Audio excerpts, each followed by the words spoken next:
कर्ण महाभारत के सर्वश्रेष्ठ धनुर्धारियों में से एक थे। भगवान परशुराम ने स्वयं कर्ण की श्रेष्ठता को स्वीकार किया था।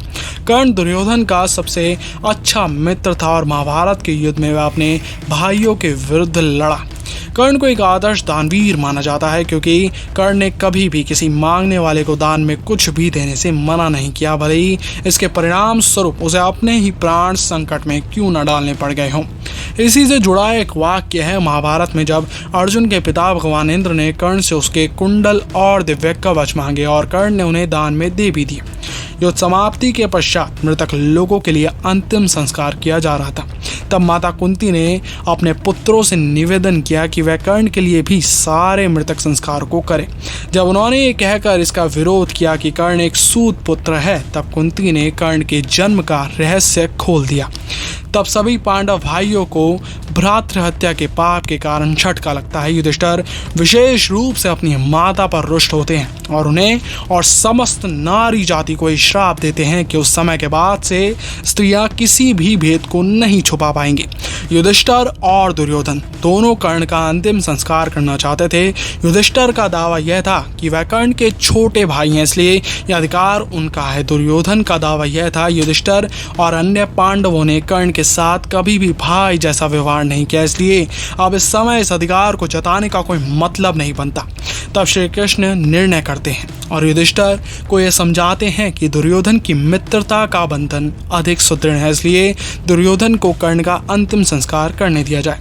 जब 18 दिन का युद्ध समाप्त हो जाता है तो श्री कृष्ण अर्जुन को उसके रथ से नीचे उतर जाने के लिए कहते हैं। जब अर्जुन उतर जाता है तो वह उसे कुछ दूरी पर ले जाते हैं। तब वह हनुमान जी को रथ के ध्वज से उतर जाने का संकेत करते हैं। जैसे ही श्री हनुमान उस रथ से उतरते हैं, अर्जुन के रथ के अश्व जीवित ही भस्म हो जाते हैं और रथ में विस्फोट हो जाता है। यह देखकर अर्जुन दहल उठता है। तब श्री कृष्ण उसे बताते हैं कि कर्ण के घातक अस्त्रों के कारण अर्जुन के रथ में यह विस्फोट हुआ है। यह अब तक इसलिए सुरक्षित था क्योंकि उस पर स्वयं उनकी कृपा थी और श्री हनुमान जी की शक्ति थी जो रथ को इन विनाशकारी अस्त्रों के प्रभाव से बचा के रख रखा था। आज भी लाखों हिंदुओं के लिए कर्ण एक ऐसा योद्धा है जो जीवन भर दुखद जीवन जीता रहा, पर वो एक महान योद्धा माना जाता है जो साहसिक आत्मबल से युक्त एक ऐसा महानायक था जो अपने जीवन की विपरीत स्थितियों से जूझता रहा। अर्जुन व कर्ण में समानताएं और विषमताएं दोनों ही हैं। अर्जुन को आरंभ से ही सुख मिला, संपत्ति मिली, मात्र प्रेम मिला, जबकि कर्ण को हर वस्तु प्राप्त करनी पड़ी। अर्जुन के पास हर वो वस्तु थी जो उसको विजय बनाती, लेकिन कर्ण सर्वथा अकेला था। अपनी सच्चाई के कारण ही उसे सारे अभिशाप मिले थे। कर्ण एक महान दानवीर था। कर्ण और अर्जुन के पिछले जन्म की कथा का वर्णन पद्म पुराण में आता है। एक बार भगवान ब्रह्मा और महादेव के बीच युद्ध होता है। महादेव ब्रह्मा जी के 5वें सर को काट देते हैं। क्रोधित ब्रह्मदेव के शरीर से पसीना निकलता है और उस पसीने से एक वीर योद्धा का जन्म होता है जो श्वेत से जन्मा, इसलिए स्वेदज के नाम से जाना जाता है। स्वेदज पिता ब्रह्मा जी के आदेश से महादेव से युद्ध करने जाता है।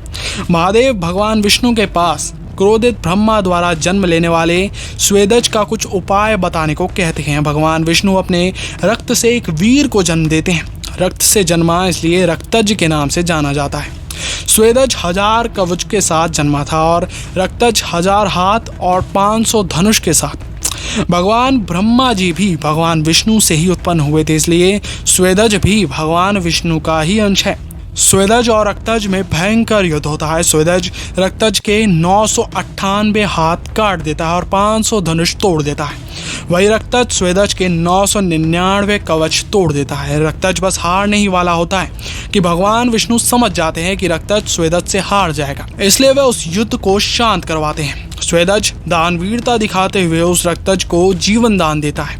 भगवान विष्णु स्वेदज की जवाबदेही सूर्य नारायण को सौंपते हैं और रक्तज के इंद्रदेव को। वह इंद्रदेव को वचन देते हैं कि अगले जन्म में रक्तज अपने प्रतिद्वंदी स्वेदज का वध अवश्य करेगा। द्वापर युग में रक्तज अर्जुन और स्वेदज कर्ण के रूप में जन्म लेते हैं और अर्जुन अपने सबसे महान प्रतिद्वंदी कर्ण की युद्ध के नियमों के विरुद्ध हत्या करते हैं।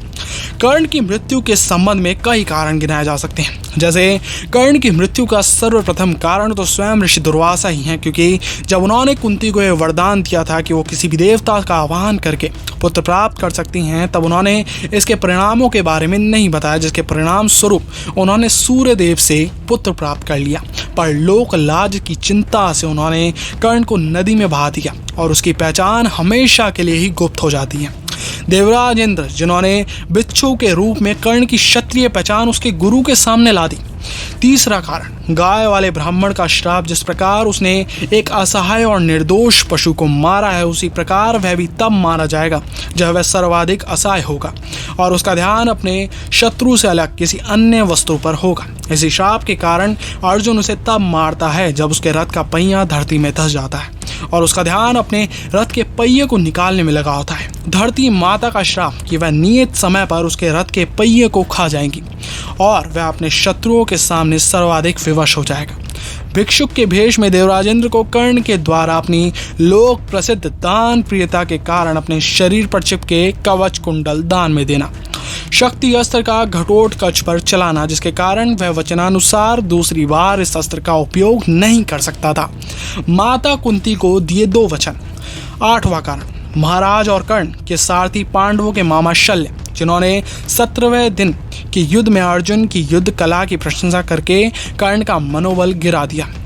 9वां, युद्ध से कुछ दिन पूर्व जब कर्ण को यह पता चलता है कि पांडव उसके भाई हैं, तो उनके प्रति उसका सारा गुस्सा द्वेष समाप्त हो जाता है। पर दुर्योधन के प्रति निष्ठा होने के कारण वह पांडवों के विरुद्ध लड़ा, जबकि कर्ण की मृत्यु होने तक पांडवों को ये नहीं पता था कि कर्ण उनका ज्येष्ठ भाई है।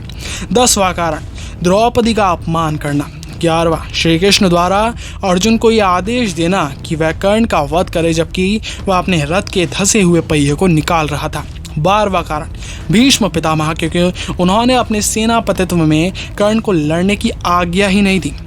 विशेष रूप से कर्ण अपनी दान प्रियता के लिए प्रसिद्ध है। वह इस बात का उदाहरण है कि किस प्रकार अनुचित निर्णय किसी व्यक्ति के श्रेष्ठ व्यक्तित्व और उत्तम गुणों के रहते हुए भी किसी काम के नहीं होते।